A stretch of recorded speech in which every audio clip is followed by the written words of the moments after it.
Today I'm very lucky to be interviewing Amber Morant. She is the author of Kala. Thank you so much for agreeing to do this interview. Can you tell our listeners a little bit about yourself? Yeah, sure. I'm actually only like 24 years old in the military right now. Mother of a 2-year-old, so it's one of those things of getting writing done and all that is just extremely hectic, but extremely fun all at the same time. Well, that's awesome. How long have you been in the military?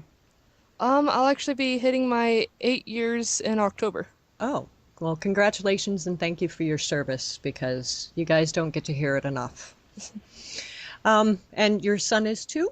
Yes. Yes, that's a fun age too. How many books have you written so far? Um, I've fully published 2 books right now. The third one has been fully written. Mhm. I'm actually getting some editing done. That way it can come out here by the end of the month. So it should be out sometime next month. And Yeah, that's the book Kala, correct? yeah. Okay. It'll be the all three of my ebooks Hmm. combined into one paperback collection. Oh, that'll be great. So they can get them all at once.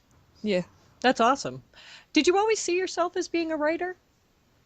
Um, Ever since probably about fourth grade, I actually started writing fan fiction for Harry Potter because I was impatient for the next book to come out. And after a while, it just kind of got boring writing that, and I started doing my own works by sixth grade. Oh, wow. That's phenomenal. So talking about the book Kala, can you give us a little insight into like the main character and the storyline? Yeah, so Kala is actually dealing with being a prisoner of war and escaping, which is the first act, and she deals with PTSD and everything through the use of this power called tech, Hmm. which is something that's actually created through the mind and metallic material that's inside the mind that grants the people abilities to change matter. So her ability is she can control the temperatures around her. And then there's some people that have the ability to turn into water, control different metals, and all sorts of abilities out there. Oh, wow. So they're almost like elementals type of thing. Yeah, That sounds really cool too. And the PTSD thing rings true for me because I suffer from it and I know plenty of people who do. So, yeah. This may sound like a funny question, but why do you write? um, it's just one of those things that's really fun for me to do just to escape from reality a lot of times. Just getting words onto paper and not focusing on all the negativity that's going on, like in the news and all of that fun jazz. Oh, yes. Yeah, we've stopped watching TV in my house. We don't even have cable anymore. We absolutely, I get enough on Facebook. I don't need any more negativity. Do you ever get writer's block? Way too often.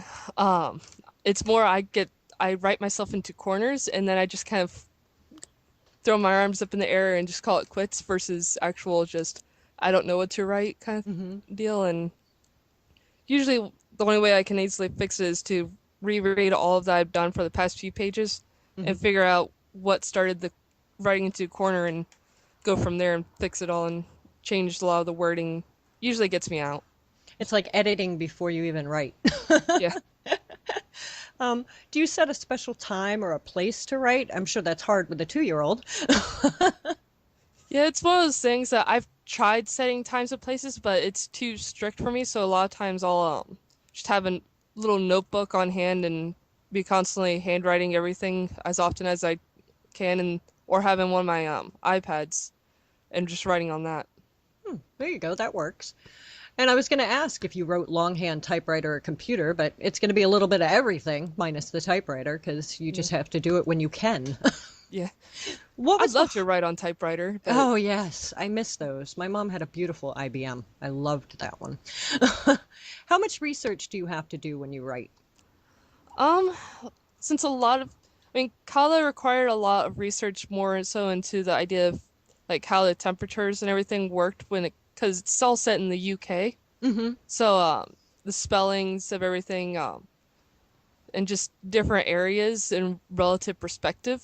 I had to do a Yes. lot of research on that, but most of my writing is pure fantasy in a completely different world, so I don't do too much research unless it's weapon based type of Mm-hmm. things.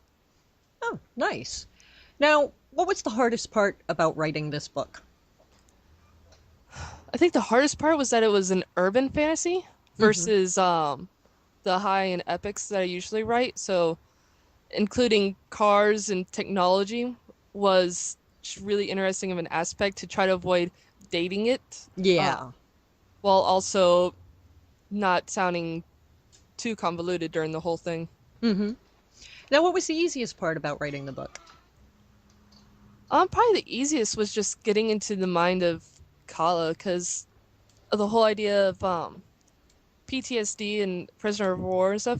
Mm-hmm. Being in the military, you get the stories heard all the time about things like that. So I've already heard a lot of it. So it was kind of a pre-research before I even needed to research. Which makes So, sense, and I'm sure it's much easier for you guys to talk to each other mhm, about those stories than it is just talk to someone like me who, isn't part of that world. yeah. It's got to be much easier. It's just like a mother talking to another mother about a child. It's much easier if they're Oh yeah. actually a mother as to opposed to somebody who's never had children. So, yeah. Do you do all of your own editing or? I edit some of it, but the first two books I had a professional editor with it, and then um the final one I'm actually having my husband, who's already has like a degree and is working with professional writing, so Hmm. he's an editor and everything like that already. Oh, So that's he's gonna good. be working hand in hand with me. There you go. It That saves me saves a some lot of money. money. Yeah, exactly. How did you publish this book and why did you choose this way to do it? I ended up self-publishing all the books and stuff. They're ebook formats right now. Hmm. It was one of those things that I didn't feel like it'd be a traditional published popular book, so I wanted to have my own hold on to it and stuff to Yeah. do how I wanted and Uh, get the themes and ideas out that a traditional publisher might not want to work with. yeah, exactly. And a lot of people are using self-publishing these days because it is an option and they can, as opposed to having to do a manuscript and mail it out to, 20,000 different publishing companies. So, yeah, it's much easier now, I think, for authors to try to get published too. Mhm. So, what do you do to relax? Lots of caffeine. I hear you Like, there. not gonna lie, I think I should have stock in Coke and Pepsi products with how often I end up purchasing one just to because caffeine relaxes me versus invigorates me with more energy so many Hmm. times.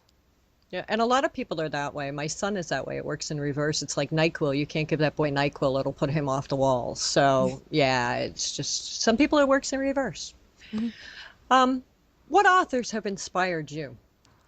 Um, right now it's a thing of the whole story with J.K. Rowling stuff has always been my backbone of the inspiration, Hmm. but another author that's been, especially recently and stuff, a big inspiration for me is George Martin, Hmm. the author of Game of Thrones. Yes. Just because of um, recently he did an interview with Stephen King, and literally he's just like, "How do you write so fast?" And it's like, that is me. Hmm. That is me to a T. And the fact that he is still popular despite how long it takes, Yes. because so many people preach constantly publish books fast and you get more fans, but he has been able to do that and then some. And I'm like, if he's able to still get fans despite how slow he writes, I have faith that I can do it too. Exactly. Exactly. Do you have a favorite book?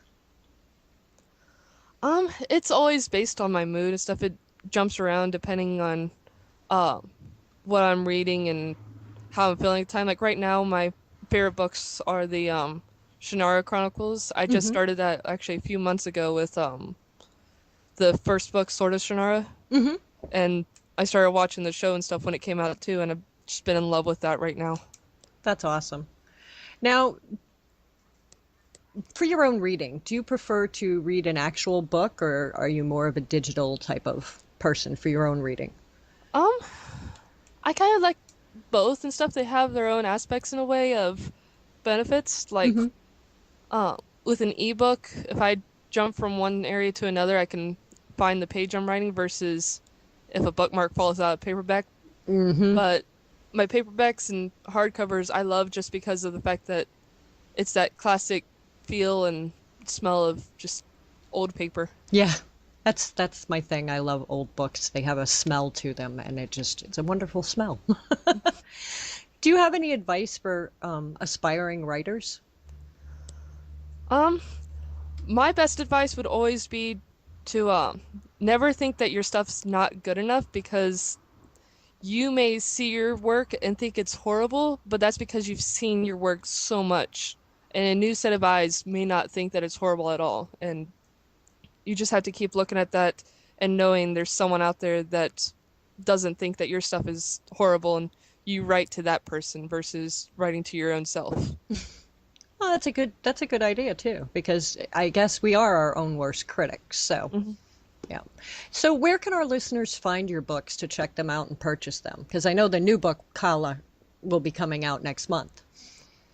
Yeah, so Kala will actually, the paperback will come out mid-August and it'll be through CreateSpace and Amazon. Hmm. The ebooks, however, are available in the wide sphere, so you can get them on Amazon, Barnes& and Noble, Smashwords, iBooks, pretty much anywhere. Wonderful. That's great. And it sounds like a very interesting book. I'll be checking that one out. So, I want to thank you again, Amber Morant, for coming on here and letting us get a glimpse into your world. Mm, thank you. And stay tuned, everybody. We'll be right back.